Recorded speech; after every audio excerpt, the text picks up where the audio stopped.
प्यारे बच्चों नमस्कार। मैं पुनः आपके समक्ष उपस्थित हुआ हूँ। हम लोग छठी शताब्दी ईस्वी पूर्व की बात कर रहे थे। छठी शताब्दी ईस्वी पूर्व के धार्मिक आंदोलन में महावीर स्वामी का बहुत महत्वपूर्ण स्थान है। इनका समय 540 ईस्वी पूर्व से लेकर के 468 ईस्वी पूर्व के बीच में माना जाता है और आप सबको पता है कि इनके बचपन का नाम वर्धमान था। इनका जन्म 540 ईस्वी पूर्व में हुआ था, कुंडा ग्राम में हुआ था। ये ज्ञात्रिक क्षत्रिय कुल के थे और कश्यप गोत्र था इनका। जो बेसिक चीज़ें हैं उसको आप थोड़ा सा समझ लीजिए। बहुत सारे प्री और मेंस के एग्ज़ाम में कभी पूरा जैन धर्म में महावीर स्वामी के योगदान के बारे में पूछ लिया जाता है, या फिर प्रीलिम्स वगैरह में जो स्टेट सिविल सर्विसेज के होते हैं उसमें कभी माँ का नाम, कभी पिता का नाम, कभी पुत्रे का नाम, ये सब पूछ लिया जाता है। तो जैसा कि आपको पता है इनके बचपन का नाम वर्धमान था। इनके पिता का नाम सिद्धार्थ था जो कुंडा ग्राम के राजा थे। माता का नाम त्रिशला था और आपको पता होगा कि यह लिच्छवी नरेश चेटक की बहन थी। इनकी पत्नी का नाम यशोदा था और वह समरवीर नरेश की पुत्री थी। प्रियदर्शनी अनुंजा इनकी पुत्री का नाम है और उज्ज्वालिया में इनको 42 वर्ष की अवस्था में कैवल्य प्राप्त हुआ था। इनके बड़े भाई का नाम नंदिवर्धन मिलता है और कहा जाता है कि 12 वर्ष तक यह एक ही वस्त्र पहने रहे जब ये संन्यास की स्थिति में आते हैं। और इनके 11 गणधर जो सभी ब्राह्मण थे वो सर्वप्रथम पावा में इन्होंने उपदेश दिया था उनको, जो अपने जैन धर्म से संबंधित जो इनको ज्ञान प्राप्त हुआ था उसके विषय में। और इनके जो उपदेश थे उनका भाषा अर्धमागधी प्राकृत था। तो प्यारे बच्चों, ये कुछ बेसिक चीज़ें थी जो महावीर स्वामी के बारे में है। इनको आप लोग ध्यान से देखिएगा। अब हम लोग बात करते हैं कि महावीर स्वामी के विचार क्या थे। अब वो विचार की जब बात आती है तो उसमें पहला विचार इनका ये था कि वत्थु सहावो धम्म, अर्थात स्वाभाविक स्वभाव में ठहर जाना ही धर्म है। जो व्यक्ति का बेसिक नेचर होता है उसमें उसका ठहराव या उसका स्थिर होना यही धर्म है। ये पहला सिद्धांत है। अगला सिद्धांत महावीर स्वामी कहते हैं कि सभी जीव जीना चाहते हैं इस धरती पर। अगला उनका विचार है कि सभी चेतन और अचेतन में आत्मा का वास है। जैन धर्म में स्वयं को व्यापार तक सीमित रखा गया और कारण ये था कि जाने अनजाने भी कहीं हिंसा न हो जाए। जैसे खेती बाड़ी वगैरह में करते हुए जब आप हल जोतते हैं तो उसके नीचे कोई अगर कीड़ा आ जाता है और कीड़े की अगर मृत्यु हो जाती है तो जैन धर्म उस चीज़ को भी मानता है कि वो हिंसा हो गई, और उससे बचने के लिए उन्होंने जो उनके अपने अनुयायी थे उनको बोला कि आप लोग केवल व्यापार करिए। तो आप देखेंगे भी कि जो जैन धर्म में ज़्यादातर अनुयायी हैं वो व्यापारी वर्ग से ही हैं। महावीर स्वामी बिंबिसार तथा अजात शत्रु के दरबार में आया जाया करते थे। अब चूँकि ये भी राज परिवार से थे तो स्वाभाविक रूप से उनकी मित्रता थी और उनके आसपास में उनका आना जाना था। 468 ईस्वी पूर्व में पावा में 72 वर्ष की आयु में महावीर स्वामी ने निर्वाण प्राप्त कर लिया। इनके प्रमुख जो भक्त थे वो चेटक, बिंबिसार तथा इसकी 10 रानियां थी, अजात शत्रु थे, अवंती नरेश थे, प्रद्योत थे और प्रद्योत के साथ उनकी 10 रानियां भी इनकी अनुयायी थी। कौशाम्बी की रानी मृगावती का नाम आता है जो इनकी अनुयायी थी, और सिंधु नरेश उदयन भी जैन धर्म के अनुयायी थे और महावीर स्वामी को वो फॉलो करते थे। महावीर स्वामी के सिद्धांत में उनका विश्वास था। अब जैन धर्म का जो सिद्धांत है जब उसके बारे में हम लोग बात करते हैं प्यारे बच्चों, तो सृष्टिकर्ता के रूप में ये ईश्वर को नहीं मानते हैं। इनका मानना है कि यह शाश्वत है और निरंतर चलता रहता है। सृष्टि में अनेक कालचक्र होते हैं। जैसे उत्थान काल चक्र, उसको उन्होंने उत्सर्पिणी का नाम दिया है।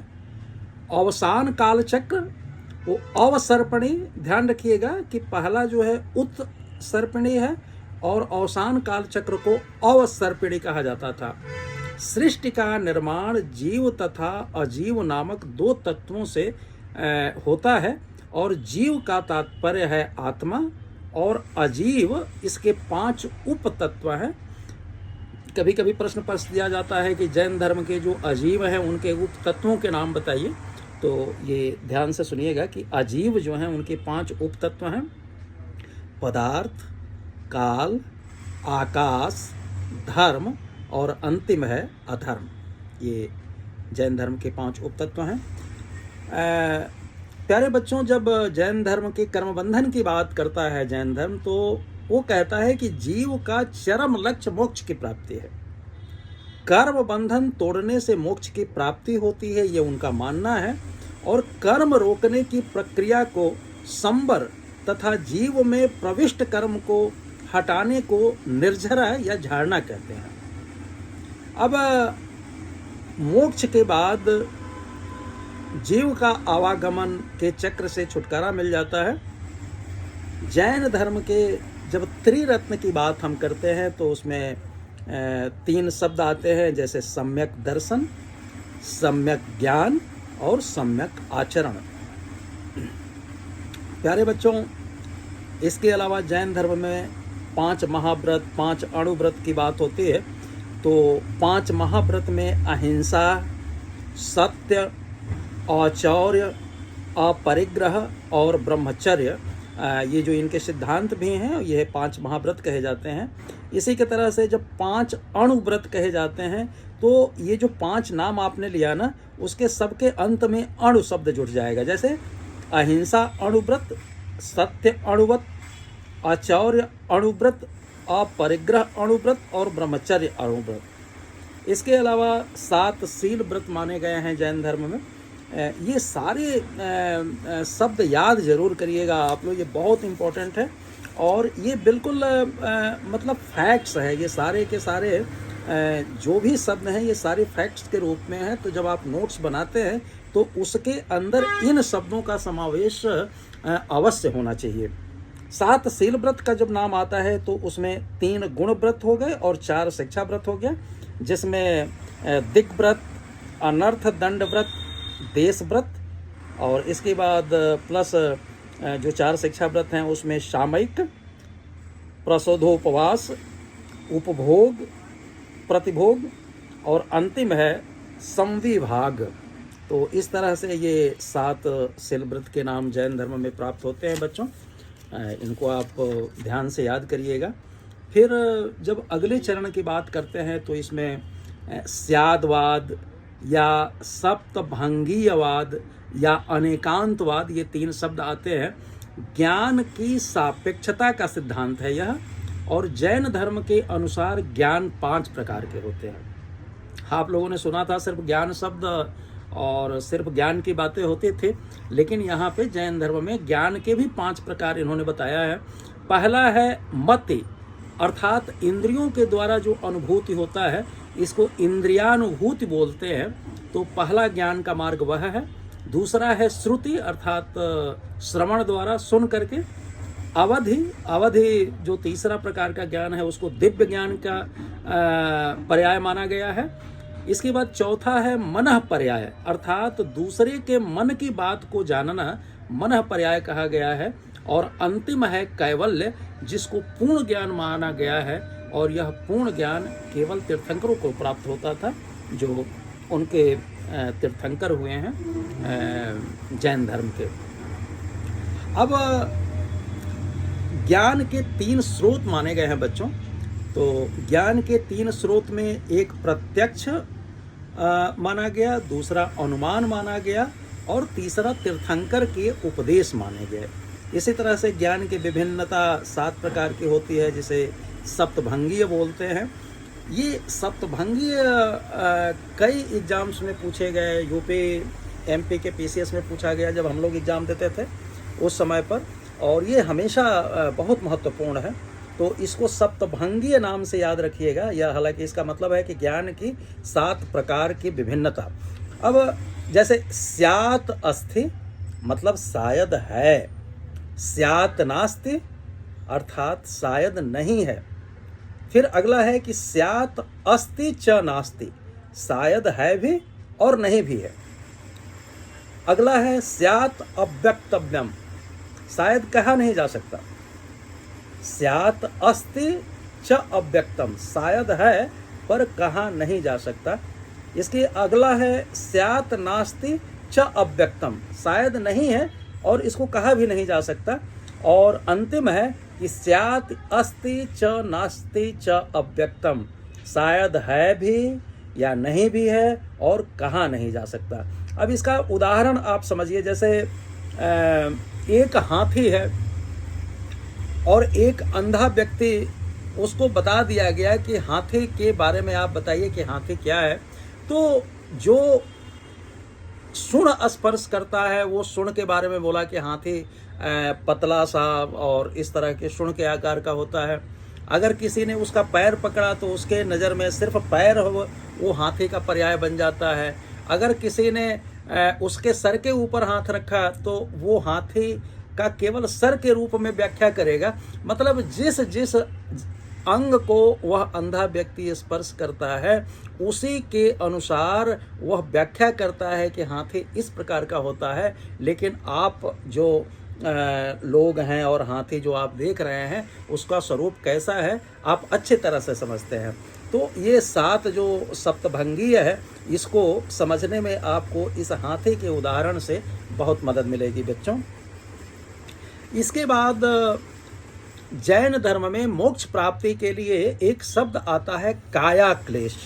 अब काया क्लेश जैन धर्म में उपवास के द्वारा शरीर का त्याग करना काया क्लेश के रूप में आता है। इसमें माना जाता है कि व्यक्ति धीरे धीरे उपवास करता है, खाना छोड़ता है और निरंतर उसका शरीर दुर्बल होता जाता है और अंत में उसको काया क्लेश के द्वारा भौतिक शरीर का त्याग करना होता है और उसे ये मोक्ष का नाम देते हैं। जैन संघ में 4 वर्ग हैं बच्चों।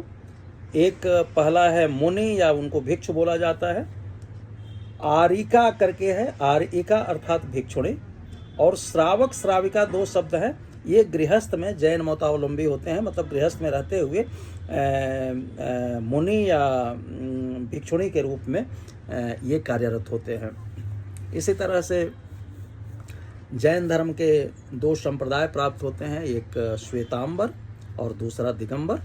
श्वेतांबर संप्रदाय के संस्थापक स्थूलभद्र को माना जाता है और दिगंबर के संप्रदाय के जो संस्थापक है वो भद्रवाह को माना जाता है। मथुरा तथा उज्जैन जैन धर्म के प्रधान केंद्र थे 6ठी शताब्दी ईस्वी पूर्व में और मुख्यतः यहीं से दक्षिण तथा पश्चिम में उनका फैलाव होता है, विस्तार होता है। बच्चों, जैन साहित्य की जब हम बात करते हैं तो जैन साहित्य के 2 भाग हैं। एक आगम कहा जाता है और दूसरा आगमेतर कहा जाता है। तो आगमेतर श्वेतांबर संप्रदाय के ग्रंथ को 6 भाग माने जा सकते हैं। इसमें 12 अंग, 12 उपांग, 6 छेद सूत्र, 4 मूल सूत्र, 2 चूलिका सूत्र और 10 प्रकीर्ण। इसी तरह से दिगंबर ग्रंथ की जब हम बात करते हैं तो इनके भी 2 मुख्य ग्रंथ हैं, एक षडखंड आगाम और दूसरा कषाय प्रभूत। प्रमुख जो जैन विद्वान हुए हैं उनका नाम कुछ इस तरह से है कि सुधर्मा नाम के जो विद्वान हुए हैं वो 500 ईस्वी पूर्व में हुए थे। भद्रबाहु का समय 400 ईस्वी पूर्व, स्थूलभद्र का 300 ईस्वी पूर्व का पूर्वार्ध माना जाता है। हरिभद्र सूर्य हुए हैं वो 705 से लेके 775 ईस्वी के बीच में, इनका एग्जैक्ट तिथि याद है, पता है इतिहास में। हेमचंद्र नाम के विद्वान हुए हैं, उनका 1088 से 1172 ईस्वी तक का समय है। और हरिविजय सूर्य जो है उनका 1526 से 1595 ईस्वी तक का समय माना जाता है। तो बच्चों, ये जैन धर्म के बारे में कुछ फैक्ट्स हुए। अब आप जैन धर्म से संबंधित जो भी नोट्स बनाते हैं इन सभी जो तथ्य हैं उसका जब समावेश होगा तो आप यकीन करिए कि इससे अच्छा उत्तर हो नहीं सकता। बहुत बहुत शुभकामनाएं।